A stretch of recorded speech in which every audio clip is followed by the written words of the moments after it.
Hello, everyone. I am Mrs. Franklin. I am a parent. I've been a parent here at Elite Public Schools for the last 3 years since the site of it. I have witnessed Mr. Santos actually in more than one capacity as principal. I've also witnessed him as a on-duty campus supervisor. I've seen him as a substitute teacher, and now currently as the principal of our Ferris School. So with that being said, I feel that I am in a great position to disclose how he communicates effectively with other people. When we see a school body, we are dealing with a multitude of personalities as well as a multitude of circumstances. And because we have a multitude of personalities and a multitude of circumstances all converging into one stratosphere of this school, we have to address our students and our staff accordingly. And I feel like Mr. Santos has a tendency to meet them where they're at, meaning that instead of browbeating the kids into submission or guilt tripping them into submission or just being extremely judgmental or punitive, he's actually a listening ear. They know that if they have to talk to somebody about something, they can talk to him and he's actually going to hear them out. He also has an intuitive personality where he realizes that there are sometimes what we see on the surface is not the actual issue. It's just the one that we see with our naked eyes. But the underlying issues for most of our students is layers deep. And those students know that, hey, he's going to come with his viewpoint. He's going to repeat their viewpoints to him, and he's going to try to find a solution to where that they can understand how they can move forward from where they're at right now. It's always words of encouragement. It's always uplifting motivation.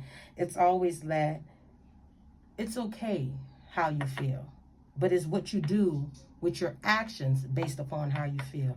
And they actually respond to that.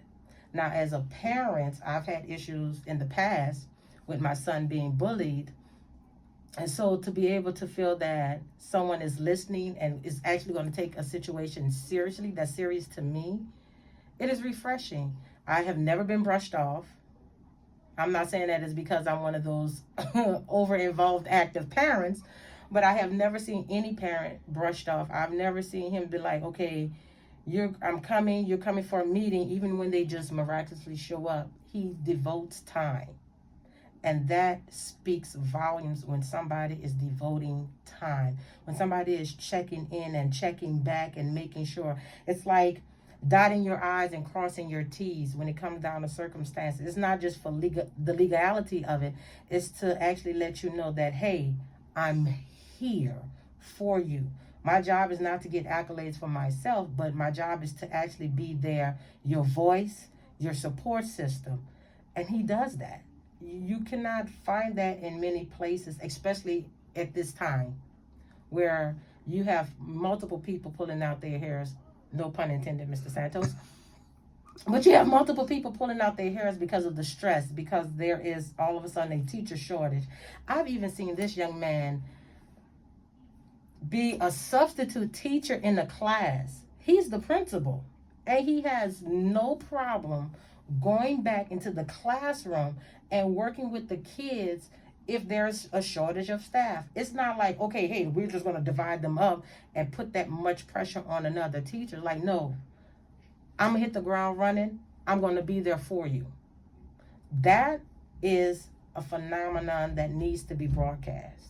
You do not see that very often. I don't really know any principal that does not mind getting their hands dirty and being on the ground. I don't know very many. I know a lot of them that sits above and become a dictator. I know a lot that might be a tyrant. I even know that some that are so passive that the students as well as the staff have no regard and no respect for them.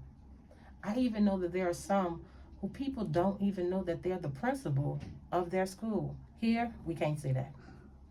We cannot say that. We literally cannot say that at all. We know where he's at, even when we can't find him. Hence, he has a walkie-talkie, so we can track him down. He may not answer his phone, but you're going to get him on one kind of communication or another, and he responds. This is not a do as I say and not as I do person. This is, I'm going to be a model.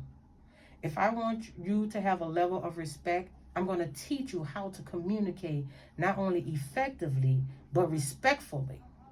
I'm going to show you better than I can tell you that even when you have a trial or tribulation, that does not have to be the culmination of your day.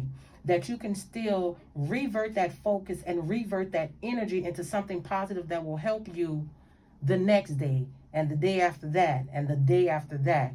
We have kids looking forward to going to college because he's bringing in all of these people and trying to surround them with people that's encouraging them, especially in our neighborhood and this demographic that we're in. So when you have a lead that is actually leading, that is a beautiful thing. And that's all I have to say. It's just, he's priceless.